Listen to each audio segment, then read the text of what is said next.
Welcome to today's Explainer. We're going to be taking a really fascinating journey today, diving deep into our psychological fears of cemeteries.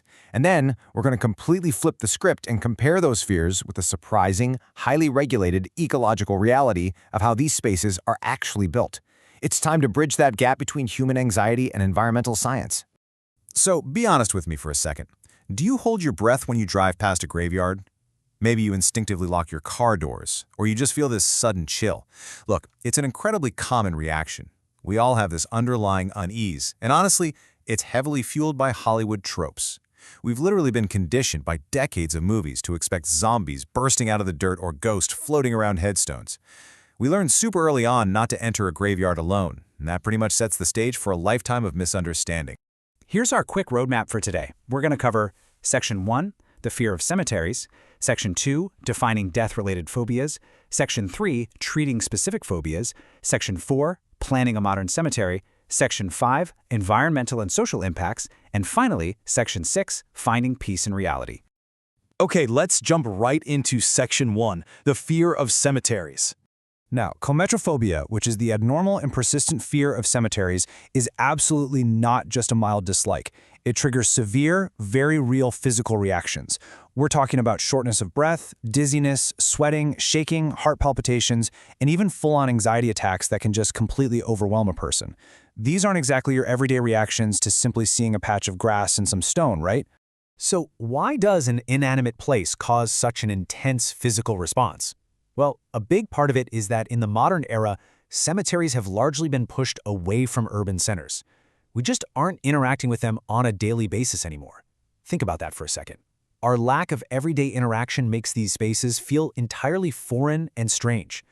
By distancing ourselves, we basically allow our imaginations to run wild with irrational fears, and those creepy, haunted images we see on our screens just rush in to fill the void. Moving on to Section 2, defining death-related phobias. First up, we have Taphophobia. This is the broader, more extreme fear of mortality itself. And the demographic data here is actually super interesting. This fear most commonly peaks when people are in their 20s, and then, for a lot of folks, it hits a second wave in their 50s. Now, a fear of dying is totally natural, but in severe cases, it can cause deep anxiety that literally stops people from living their daily lives. Next is necrophobia. This is the very specific fear of the dead, or corpses.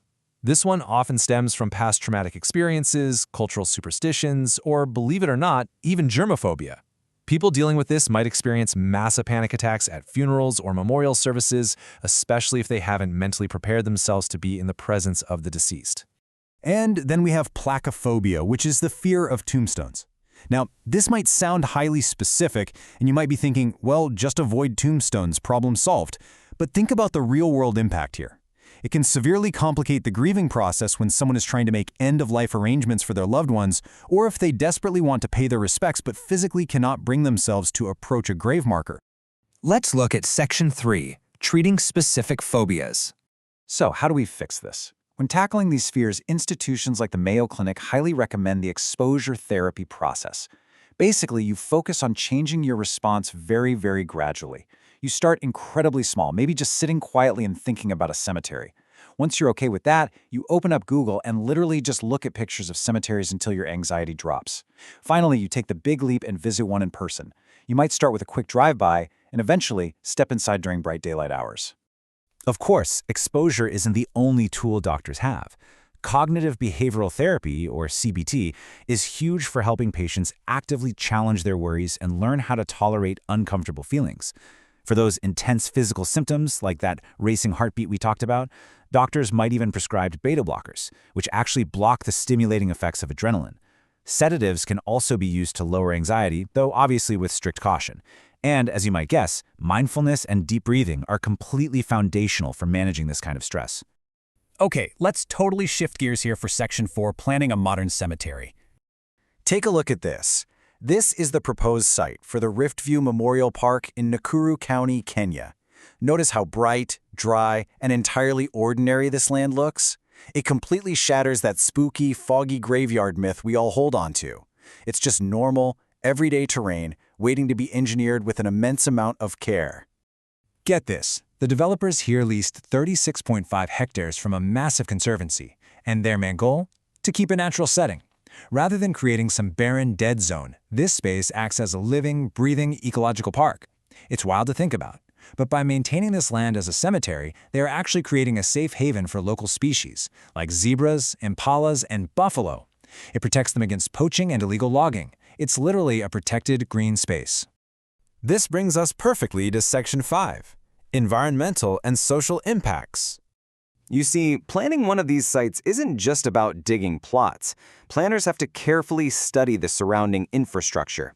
Environmental experts map out access via local routes, like Mbaruk Road here, and nearby railway lines. They have to anticipate traffic congestion, evaluate potential public health concerns, and make absolutely sure that the facility integrates seamlessly with the community without causing any disruptions.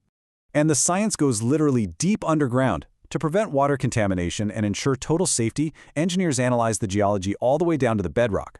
For this site, they specifically looked at the Mbaruk basalt volcanic rocks.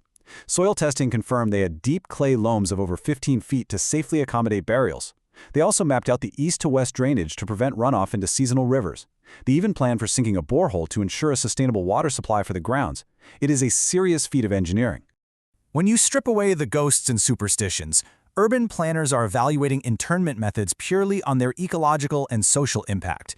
They have to weigh the deep, undeniable cultural importance of traditional burial, which permanently alters how land is used, against the space-saving, environmentally friendly, and much less costly benefits of cremation.